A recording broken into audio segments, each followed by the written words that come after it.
versos 5 al 8. Abre su Biblia, por favor. Dice así la palabra de Dios. Cuando ustedes oren, no sean como los hipócritas, porque a ellos les gusta ponerse en pie y orar en las sinagogas y en las esquinas de las calles para ser vistos por los hombres.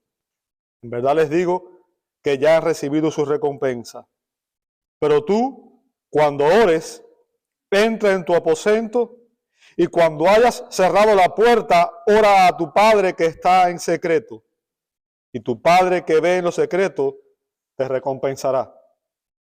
Y al orar, no usen ustedes repeticiones sin sentido como los gentiles, porque ellos se imaginan que serán oídos por su palabrería.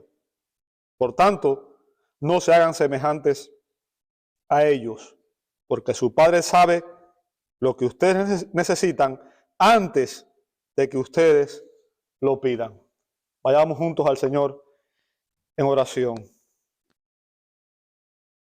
Padre, sabemos que necesitamos ser instruidos por ti, porque así tu Señor, tú lo has prescrito en tu palabra. Tu palabra, Señor, es el alimento espiritual que nutre nuestras almas.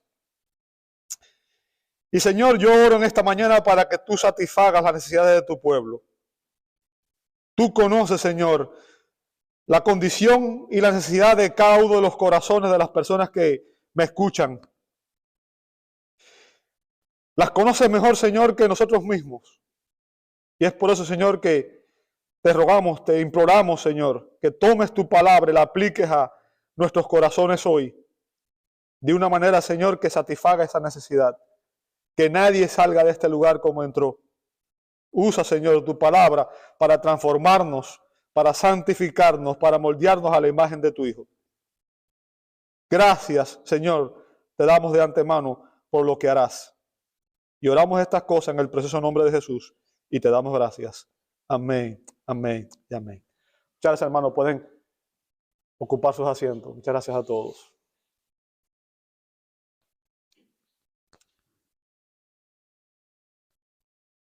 El Señor está enfocado en confrontar ciertas prácticas erradas de los judíos.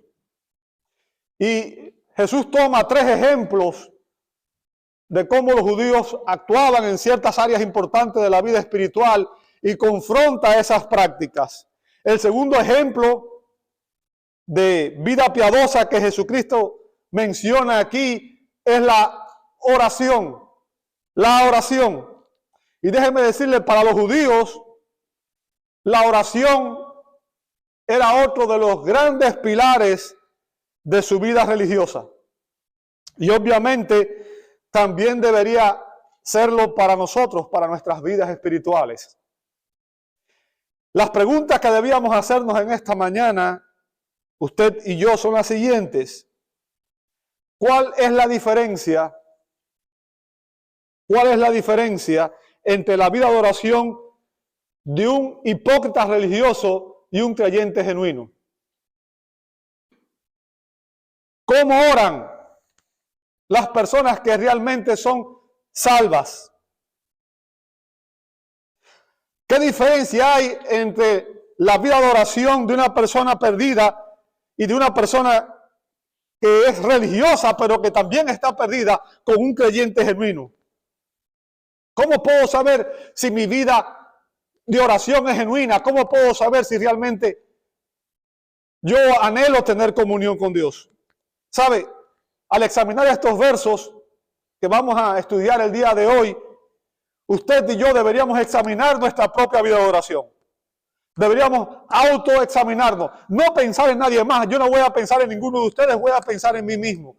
Y les ruego a usted que haga lo mismo, ¿verdad? Las preguntas que debemos hacernos en esta mañana en base a lo que vamos a aprender es, ¿realmente tengo vida eterna? ¿Sé que Cristo es el fruto de la salvación presente en mi vida? Porque al terminar de examinar estos versos, usted y yo podremos saber si realmente nosotros somos salvos o no. Jesús contrasta aquí dos prácticas antitéticas a la hora de orar. Dos prácticas antitéticas a la hora de orar. ¿Qué prácticas son esas? En estos versos vemos el contraste entre las prácticas rechazadas por Dios en los versos 5 y 7 y las prácticas recompensadas por Dios en los versos 6 y 8.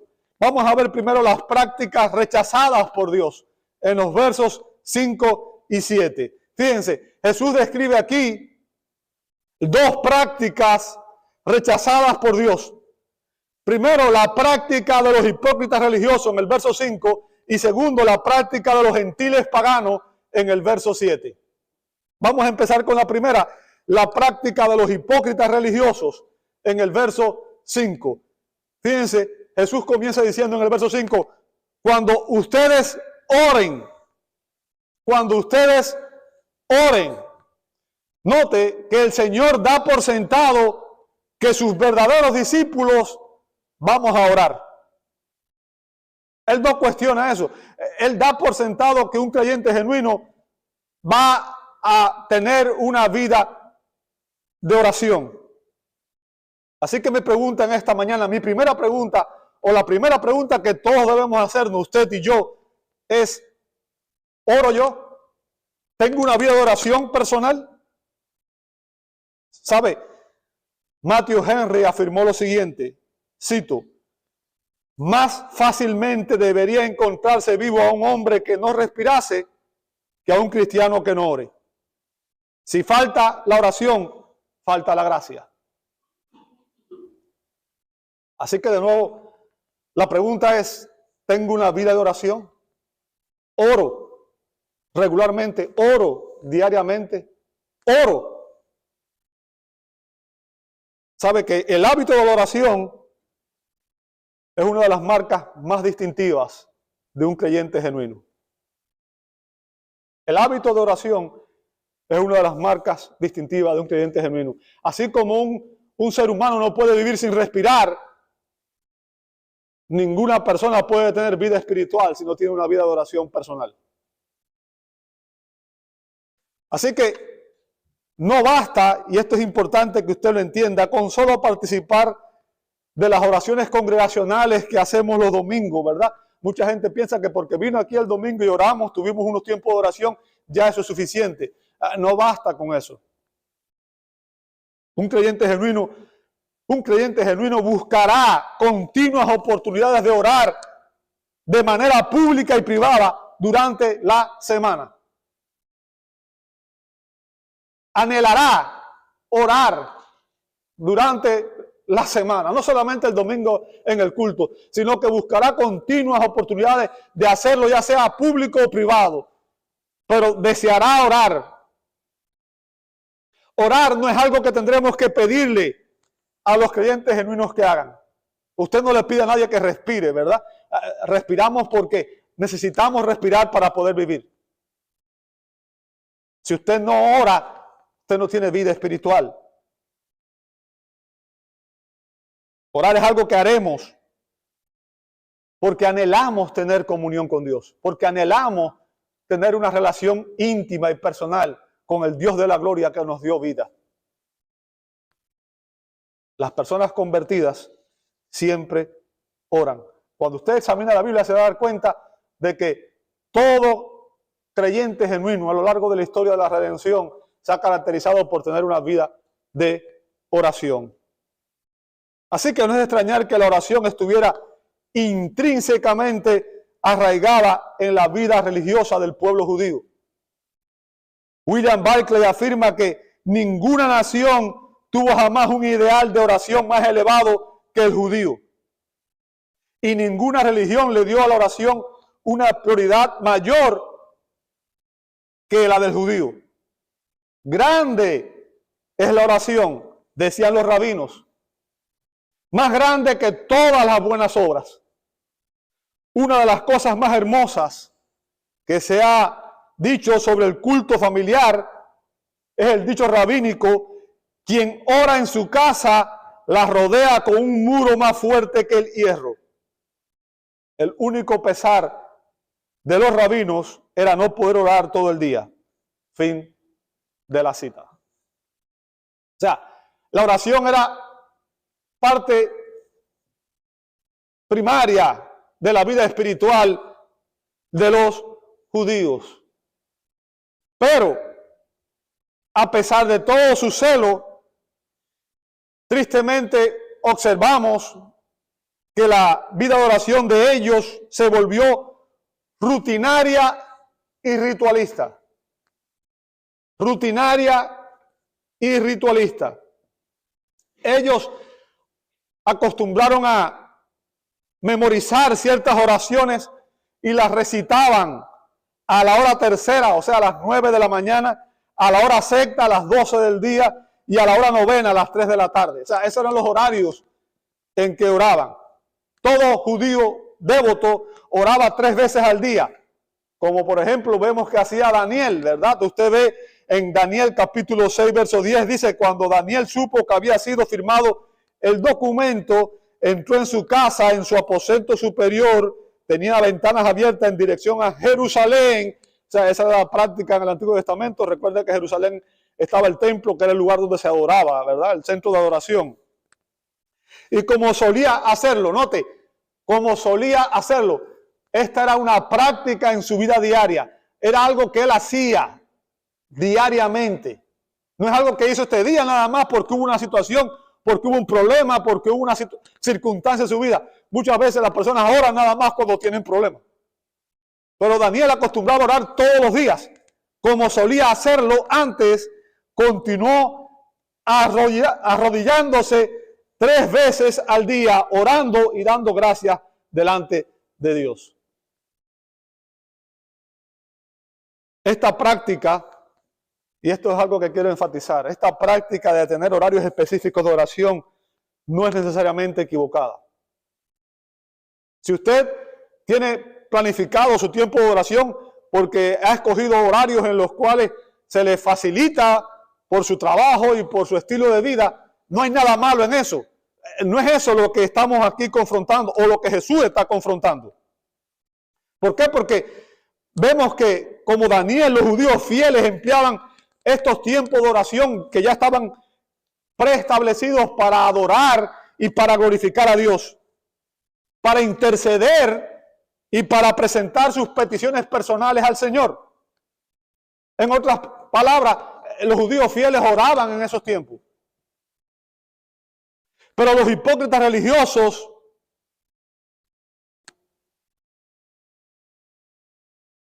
dejaron de usar esos tiempos para realmente derramar sus corazones al Señor,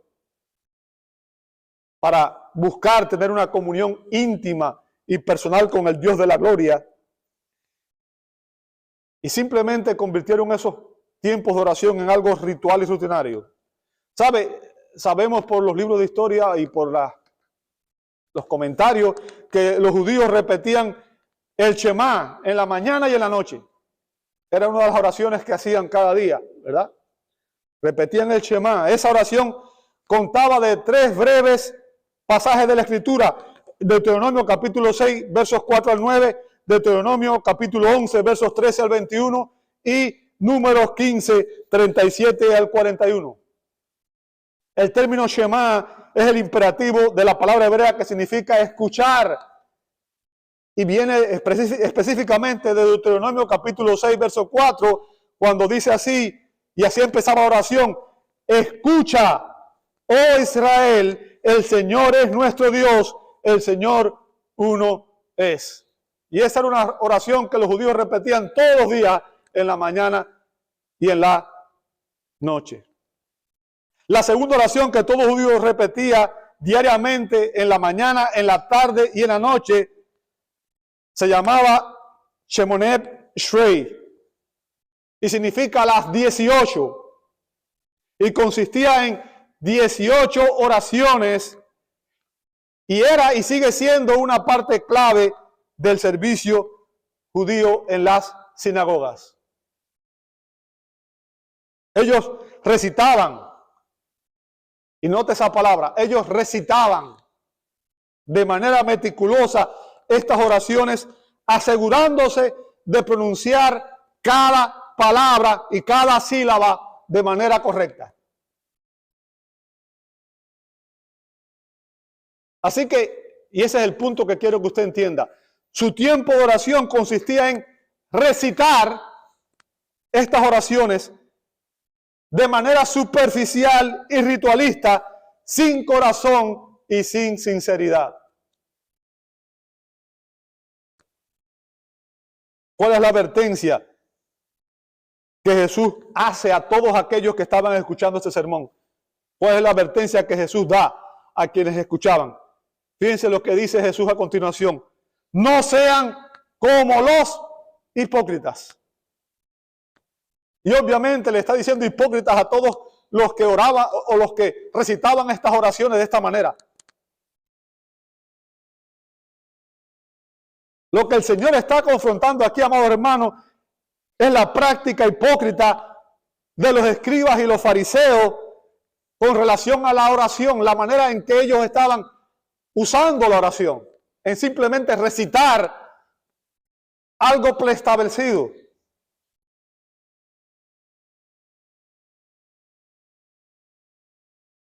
Note a continuación qué era lo que ellos hacían, cuál era su práctica. No sean como los hipócritas, porque a ellos les gusta ponerse en pie y orar en la sinagoga y en las esquinas de las calles para ser visto por los hombres. ¿Ok? ¿Sabe? Orar en pie era la posición más común entre los judíos. Orar en pie era la posición más común. Aunque si usted lee el Antiguo Testamento va a ver que en ocasiones oraban también de rodillas, como lo hizo Daniel, o en ocasiones incluso se postraban en tierra. Ahora, también el templo de Jerusalén y las sinagogas eran los lugares habituales donde los judíos se reunían para adorar y para orar. Pero, si por alguna razón alguno no podía llegar a estos lugares, entonces oraban en el lugar que estuvieran. Incluso en la calle.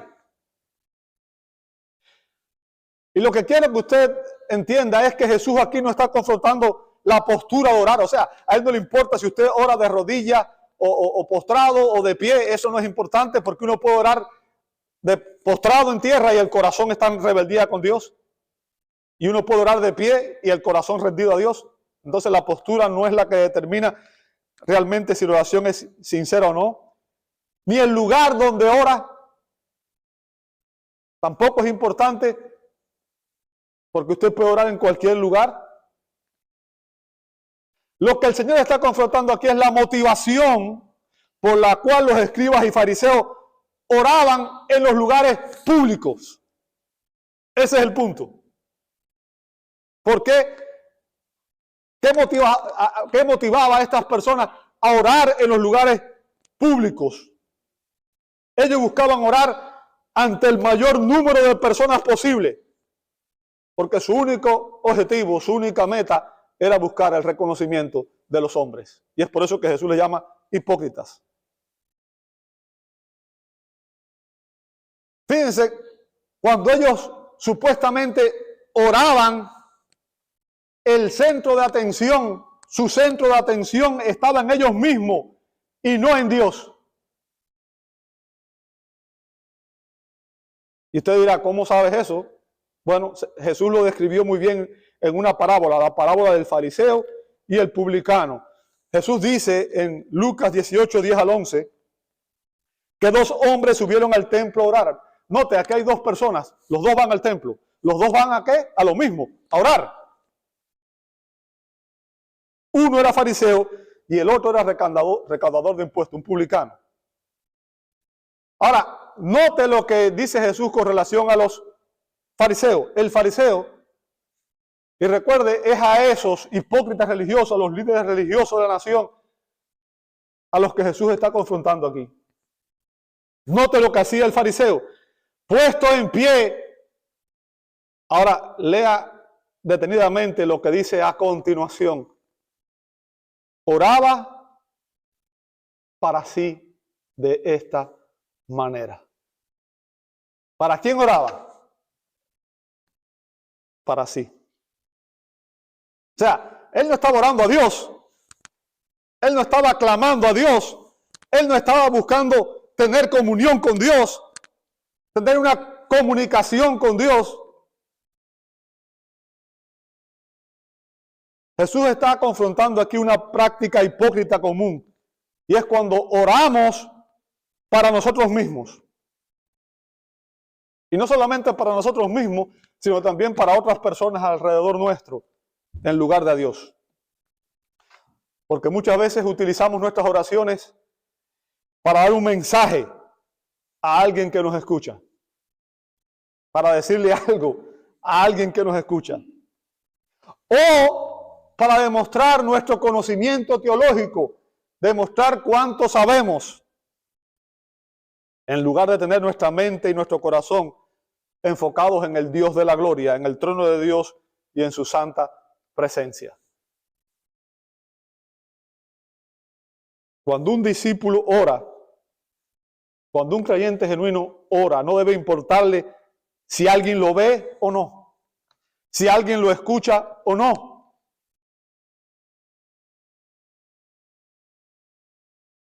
Fíjense que Jesús dice que a los escribas y los fariseos les gusta orar.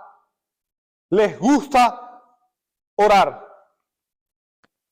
Y cuando usted escucha eso, que le gusta orar, obviamente nos parece algo maravilloso, algo espiritual. Se supone que nos debe gustar orar. ¿Te gusta orar? Pero la pregunta aquí es, ¿por qué les gustaba orar? ¿Oraban porque amaban a Dios y porque anhelaban tener comunión con Él? ¿Cuál era su motivación? Jesús lo deja claro, para ser visto por los hombres. Esa era su motivación. Iban a orar públicamente para ser vistos por los hombres. Les encantaba orar de pie durante los cultos públicos. E incluso el texto bíblico aquí enfatiza que ellos buscaban en ocasiones salir en horario que no les diera tiempo a llegar al templo o a la sinagoga, y buscaban la calle más concurrida que hubiera, porque en esos horarios específicos ellos tenían que pararse y orar. Y buscaban estar delante de la mayor cantidad de testigos posible. Eso es lo que está enseñando aquí. Lo hacían a propósito. Querían estar delante de mucha gente para que los escucharan orar. Y entonces creaban frases elegantes para expresar pensamientos elevados, buscando impresionar a los que los escuchaban con su piedad y con su elocuencia. Recuerden que expliqué la semana pasada o las semanas anteriores que la palabra vistos, cuando dice que le gustaba orar para ser visto, dijimos que la palabra visto aquí es la palabra de la cual obtenemos el término teatro. Y que la palabra hipócrita originalmente significaba un actor en un teatro. O sea, lo que Jesús está diciendo aquí es que los escribas y los fariseos estaban simplemente actuando. Era todo una obra. Algo sin corazón, sin vida. Era una actuación para que otros los vieran. Vieran cuán santo, cuán piadoso ellos eran. Y sabe, Jesús explica cuál es el resultado de este tipo de actitud. Jesús deja claro cuál es la consecuencia de una práctica de oración hipócrita. Note lo que dice a continuación el Señor. En verdad les digo que ya han recibido su recompensa. ¿Qué significan esas palabras, hermano? Ellos querían orar ante los hombres para recibir la alabanza y el reconocimiento de los hombres. Y los recibieron. Y los recibieron. Y eso es todo lo que recibirían. O sea, Dios no les debía absolutamente nada. Dios no recompensaría a estas personas. Todo su teatro religioso no tiene valor eterno. Y no recibirán recompensa alguna de parte de Dios. Entonces la pregunta que debemos hacernos en esta mañana tú y yo es, cuando usted y yo oramos, ¿nuestras oraciones están centradas en nosotros mismos o están centradas en Dios?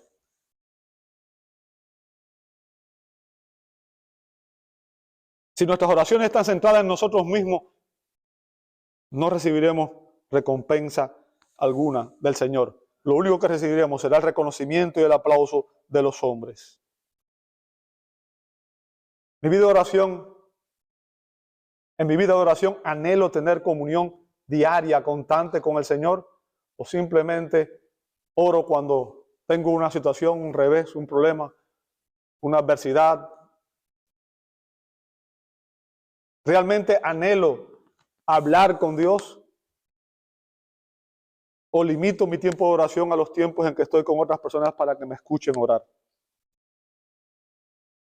Todas esas prácticas Jesús dice que son hipócritas y que no serán recompensadas por Dios. Hemos examinado la práctica de los hipócritas religiosos.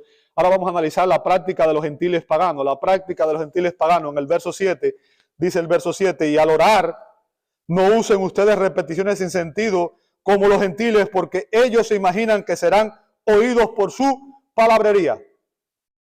¿Sabe? El término griego ahí, que ha sido traducido, usen ustedes repeticiones, también podría ser traducido como balbucear, ya sea en el sentido de repetir palabras, balbucear o parlotear. Y quizás es muy probable que sea una referencia a las fórmulas mágicas paganas, una repetición de sonidos sin sentidos. Déjeme decirle, la práctica de repetir oraciones o palabras era común en muchas religiones paganas de la época. La práctica de repetir oraciones o palabras era común en muchas religiones paganas de esa época.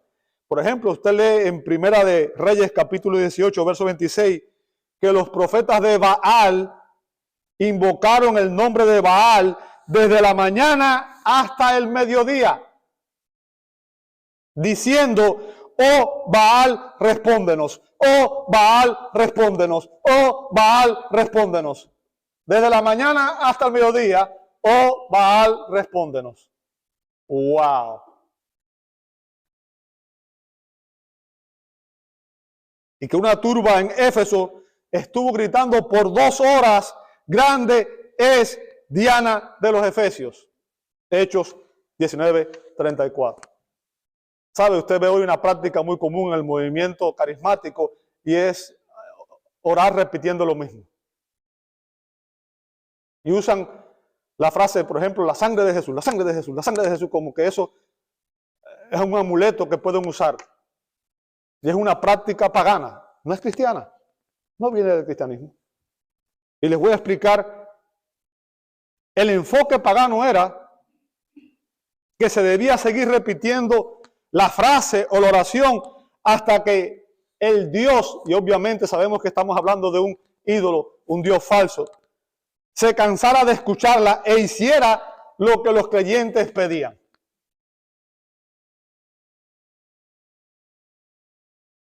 Ahora, obviamente, la Biblia nos dice que estas personas oraban a ídolos, que como dice el Salmo 115, versos 4 al 8, los ídolos son obras de manos de hombre, es invención de hombre, no son el Dios vivo y verdadero. Y dice el verso 6 que tienen oídos y no oyen, y que los que se volverán como ellos todos los que los hacen y todos los que en ellos confían. O sea, un ídolo es algo inútil. Aquellos que oran a los ídolos, están orándole, son tan inútiles como los ídolos a que le oran. No tiene sentido, ¿no? Es perder el tiempo. Ahora, lo triste es que esta práctica pagana fue adoptada primero por los judíos y luego incluso por algunas áreas del cristianismo. Por ejemplo, la Iglesia Católica Romana. Sabe que los creyentes católicos no oran, ellos rezan. Los rezos es una práctica que perdura hasta el día de hoy. Alguien hace algo y ¿qué le dicen? rece 10 Ave María y resuelto el problema, ¿cierto? En otras palabras, sus oraciones no surgen del corazón. Y muchas veces ni siquiera les importa el significado de las palabras que estaban repitiendo. ¿Por qué? Porque tan solo es una cuestión de una ceremonia religiosa. Lo importante es simplemente hacer lo que me dijeron. Recitan sus oraciones de manera superficial y ritualista. Por tanto, su tiempo de oración simplemente consiste en vanas repeticiones. Voy a orar 10 veces, voy a rezar 10 veces el Ave María o el Padre Nuestro o lo que sea, y ya con eso ese es mi tiempo de oración. Yo quiero que usted entienda, un creyente genuino no recita sus oraciones. Nosotros no rezamos, nosotros oramos. Y orar es conversar con Dios, comunicarnos con Dios. Es abrir nuestro corazón, nuestra alma delante de Dios. Otra práctica equivocada de los gentiles era que ellos creían que mientras más largas fueran sus oraciones, mucho mejor. Porque obviamente lo que querían era convencer al Dios, ¿verdad? Dios falso. Y esas prácticas también fueron adoptadas por los escribas y los fariseos, por los hipócritas religiosos. Y vemos que Jesús los confronta en Marcos 12, 38 al 40. Dice así la Escritura, hablando de ellos, de los hipócritas religiosos, de los escribas y los fariseos, que ellos por las apariencias hacen largas oraciones.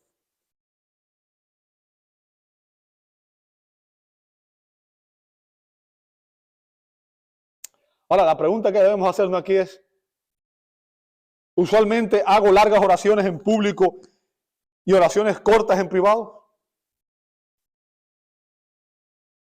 ¿Soy alguien que en privado no tiene mucho que decirle a Dios, pero en público tengo que decirle muchísimas cosas? ¿Sabe? Así actúan los hipócritas religiosos. Ahora, yo quiero que usted entienda, no hay nada malo con una oración larga. No es eso. Siempre y cuando sea una oración que nazca del corazón y que realmente sea una oración sincera, enfocada en el Dios verdadero. ¿Bien? No es el tamaño de oración, es la motivación de la oración lo que estamos confrontando, lo que el Señor está confrontando. Toda oración debe ser hecha en buscar tener comunión con Dios y buscar la bendición de Dios, pero sobre todo buscar someternos a Dios. Hemos examinado las prácticas rechazadas por Dios y ahora vamos a analizar las prácticas recompensadas por Dios. Las prácticas recompensadas por Dios en los versos 6 al 8.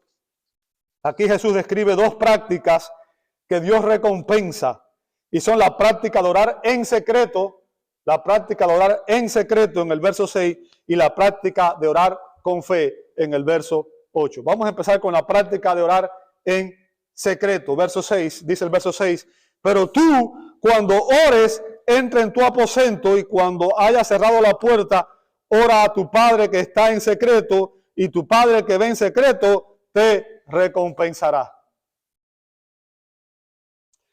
El término aposento ahí se refiere a una habitación interior, a una despensa. En el contexto era un lugar muy reservado, muy privado, donde usualmente las personas guardaban las cosas valiosas. Y la idea es que usted y yo deberíamos buscar un lugar, el lugar más privado que tengamos disponible. El lugar más privado que tengamos disponible. Déjeme decirle, lamentablemente, como siempre, ha habido algunas personas que han utilizado estos versos para tratar de justificar el hecho de que Jesús prohibió o condena la oración pública e incluso los cultos de oración o las reuniones de oración. Pero obviamente las enseñanzas del Nuevo Testamento refuta esa idea. Usted va a ver muchos pasajes donde se muestra que los creyentes se reunían para orar y que la oración pública era una parte esencial de la vida de la iglesia. ¿Ok? No es eso lo que Jesús está confrontando aquí. El enfoque del Señor aquí está en la motivación con la que oramos, en la actitud con la que oramos. Lo que Jesús nos está enseñando, amado hermano, es que usted y yo debíamos buscar o utilizar el lugar más privado para orar. ¿Por qué razón? A fin de no ser tentado a aparentar. A fin de que no haya distracción. A fin de que nuestra mente y nuestro corazón esté a solas con Dios. Nos dice que cerremos la puerta para que podamos concentrarnos en Dios y que entonces oremos a nuestro Padre. Déjeme decirle algo, escuche bien lo que voy a decir, no hay un deber, no hay una práctica más descuidada en la religión que la oración privada. Tristemente, los cultos de oración son los cultos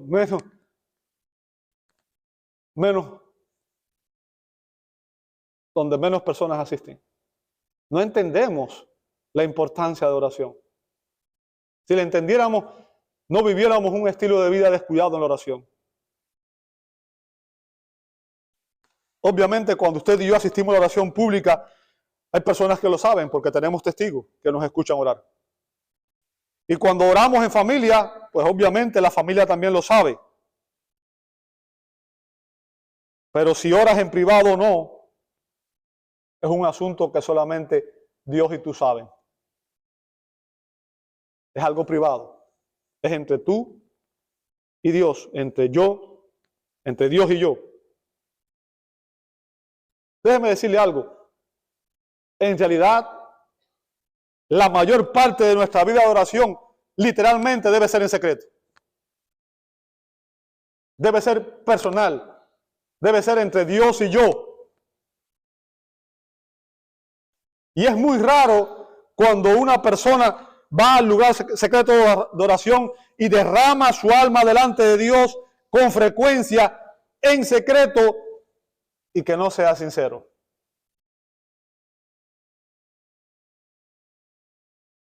Vemos que Jesús se apartaba con frecuencia de sus discípulos para irse a orar completamente a solas con el Padre.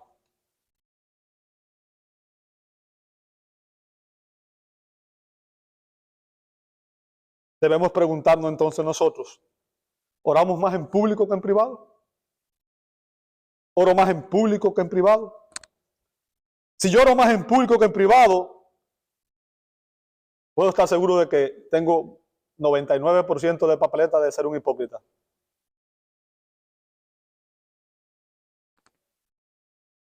Pero si usted ora a Dios en privado, con un corazón rendido a Él, con sinceridad y en secreto, dice Jesús que el Señor va a recompensar. Es el Señor quien va a recompensar su sinceridad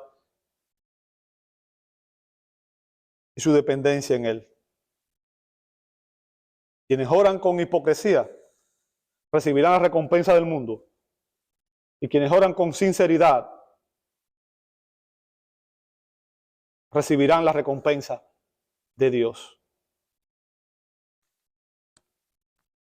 Tengo una vida de oración privada. Oro yo diariamente a Dios. Oro yo a solas con Dios.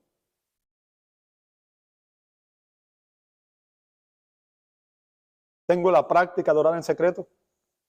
Si no la tengo, algo está mal con mi vida espiritual. Algo está muy mal.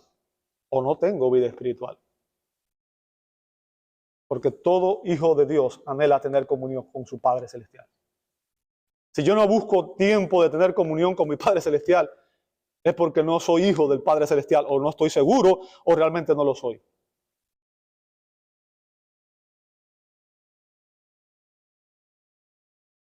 La primera práctica que Dios va a recompensar es la práctica de orar en secreto.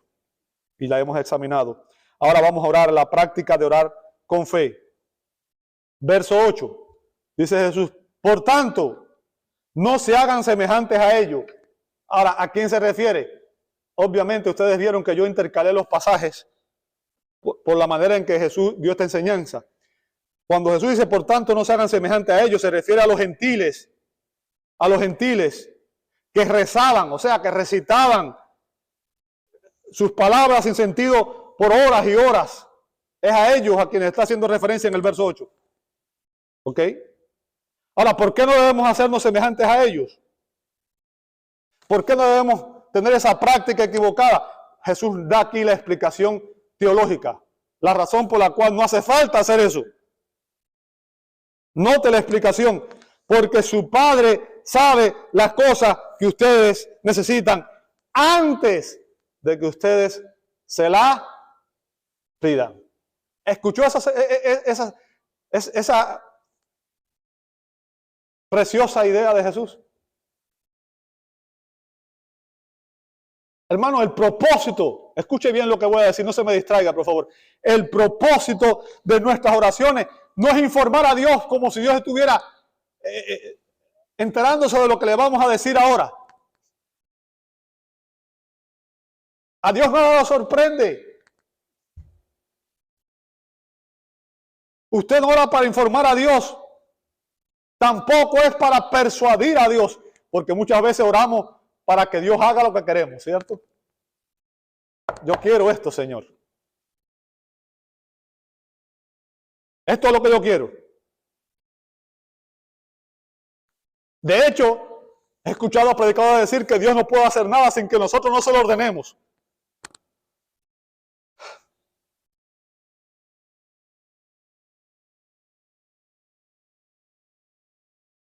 Creo que la mayoría de ustedes está muy familiarizados con la falsa teología de la prosperidad, donde dice que si usted no decreta y no declara, nada puede pasar. Que todo lo que pasa es porque yo declaro, yo decreto. Déjeme decirle, todas esas prácticas son abominables a Dios. Quienes usan este estilo de oración no se dan cuenta de que están orando al Dios equivocado, pero no es el Dios de la Biblia.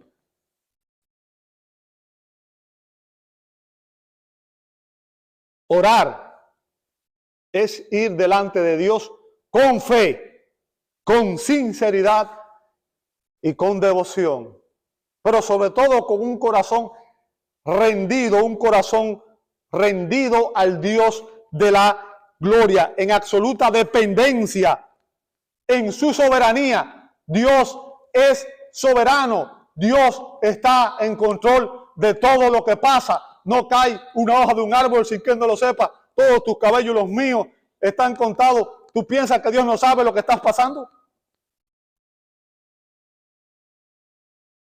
De hecho, puede ser que lo que estés pasando sea porque Dios lo permitió, precisamente porque el que no sabe lo que está haciendo eres tú. ¿O soy yo?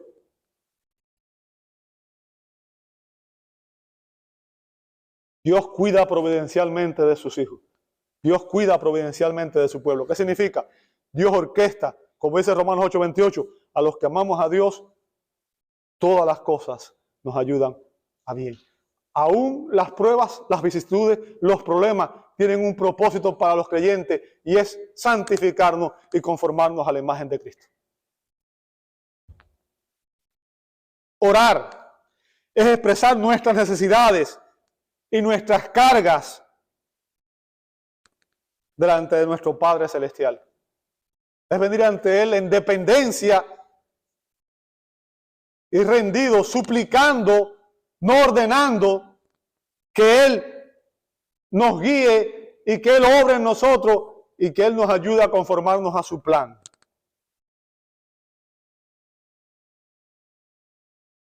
¿Sabe? Dios conoce todo, Dios sabe todo lo que está pasando en tu vida y en la mía. Dios sabe todas tus necesidades espirituales, físicas, emocionales, materiales, mejor que tú y mejor que yo. El problema no está en Dios, está en nosotros, que queremos guiar a Dios y queremos que Dios haga lo que nosotros queremos. Ese es el problema serio.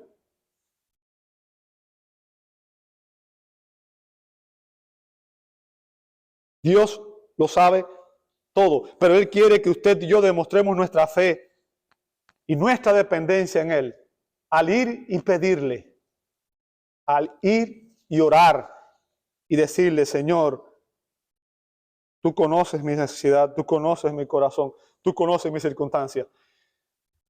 hágase tu voluntad y no la mía.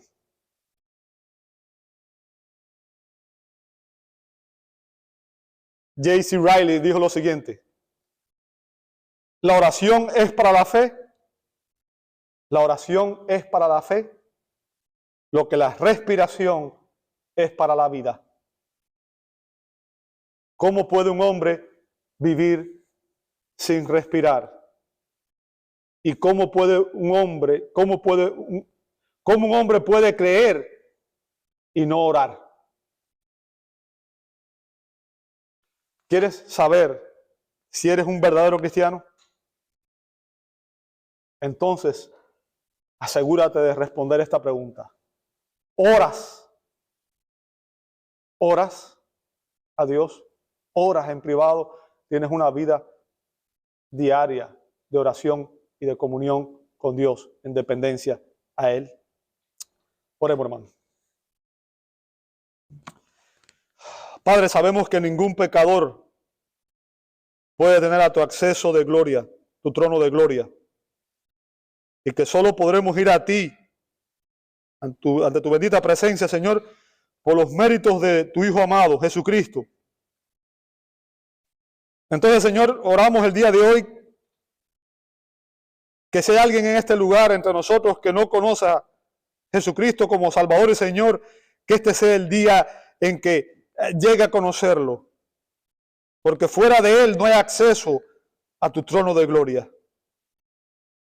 Todas las oraciones son hipócritas y no tienen significado, son vanas repeticiones de palabras si no son hechas en el nombre de Jesús. Entonces, Padre, que no haya nadie aquí sin Cristo. Lleva a cabo tu obra en sus corazones. Señor, y para aquellos que son cristianos, Padre, que como los discípulos evitemos caer en la hipocresía y en los mismos errores que cayeron los escribas y los fariseos. Ayúdanos a orar con sinceridad y con fe, en una actitud de completa sumisión y dependencia y de gratitud a ti. Oh Dios, te amamos y te damos gracias por el privilegio de la oración mediante Jesucristo y el acceso que tenemos delante de tu presencia a través de Él. Y rogamos, Señor, que tú nos conformes cada día más a su imagen y semejanza y nos ayudes a lidiar con el pecado que hay en nuestros corazones. Lo pedimos en su nombre. Amén y amén y amén.